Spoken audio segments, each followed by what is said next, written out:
And so I talk a lot about this, right? And how did I even get to know about this? Well, if some of you heard my story, you'll know that at some point in my career, I was recruited.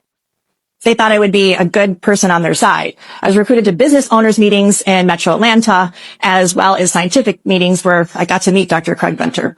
And so in these meetings, they talked about this whole transhumanist movement and how it was great. We would be the controllers in the room. Don't worry, we would be exempt. Everybody else would be controlled. I was horrified. I was horrified to see everybody standing ovation and clapping for this. Like, who are they? And I asked, how could you be for this? They said, oh, well, it does sound a little bad, but you know what, Carrie, soon it's going to be us or them. And so you're going to want to be on our side. You don't want to be on the other side. It's going to be bad.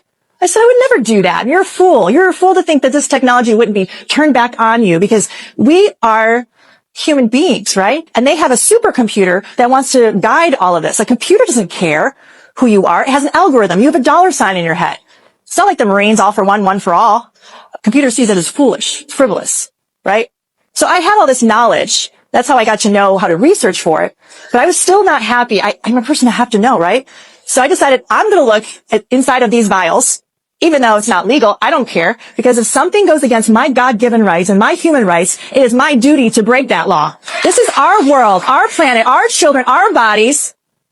Don't give it away. It's ours, right?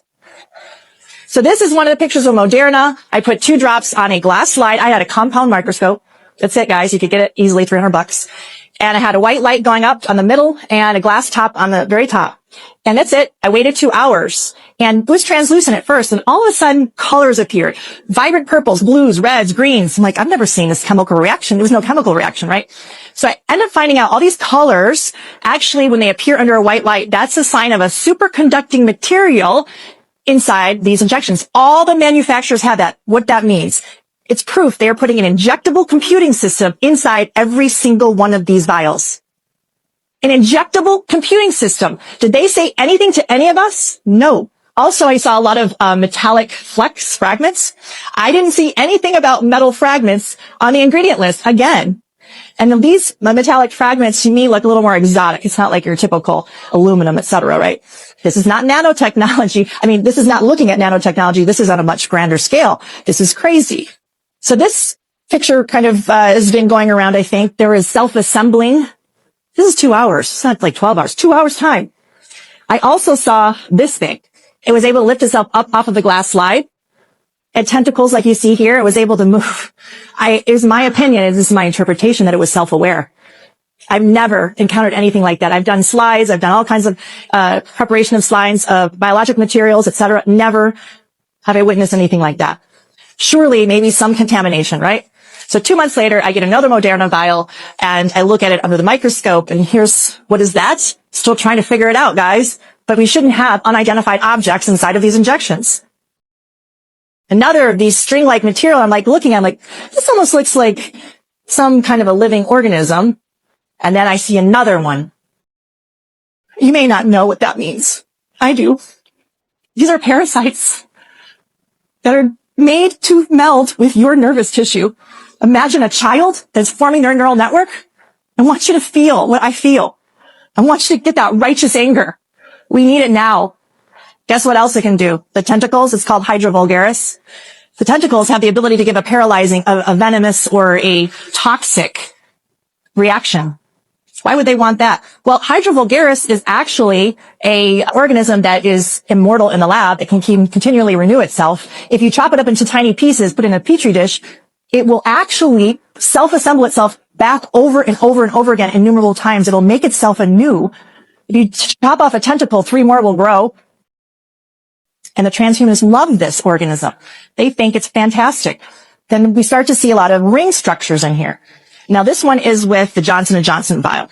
Ring-like structures, what they are is they appear to be delivery systems. So they'll start like this and they get bigger, bigger, bigger. They thin themselves out. A gelatinous material extrudes from it like a hydrogel. Okay. And then this was like a bundle of cells growing. What are those cells? We don't know. We need to analyze them. What kind of cells are being injected into people?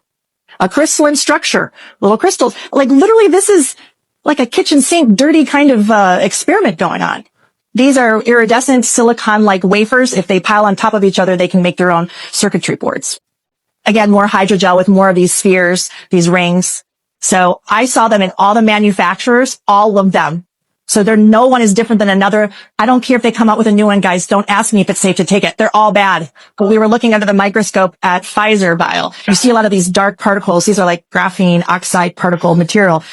So what we were witnessing over time under the microscope was something called Tesla phoresis. So what that means is that you can put all these little tiny like beads, let's say, that have the potential to make their own wiring in the body. And what you do is you just have an external magnetic force or another kind of electric force, let's say, or frequency, and they will start to form and coalesce into a string-like spider web all by themselves.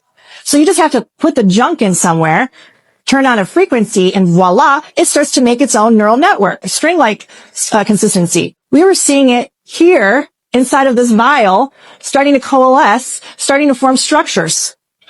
So this is another organism. We see this over and over. This would be like a polypodium or a Hydra vulgaris organism. Again, we see this over. It's not a mistake. It's in different states, multiple vials, multiple batches, multiple times. There's no mistake. I mean, we could go on and on, parasite after parasite. And let me back up. They appear to be parasites, right? So if it looks like a duck, quacks like a duck, walks like a duck, it probably is, right? How is this in the betterment of humanity? I want you to see this guy. This guy is another organism that we saw. This was in a Johnson & Johnson vial. Watch closely the translucent thing that moves around the edge of the ring. Do you see that? The translucent, I thought it was like a larvae, like another life form, but the way it moved was more robotic to me. This could be a nanobot. We don't know. That should not be in any human body injected into our children, our babies, and us. So if you knew what a human nerve cell looked like, a dendrite, it would look just like this. But this isn't from a human, guys. This is from whatever they're injecting inside of you. They're literally, this is my opinion, they're trying to put another kind of nervous system inside of you, but an AI kind, or, they're hijacking this parasite to put inside of you. These are my hypotheses. I encourage you to do your own research. And for the people who don't believe me under the microscope,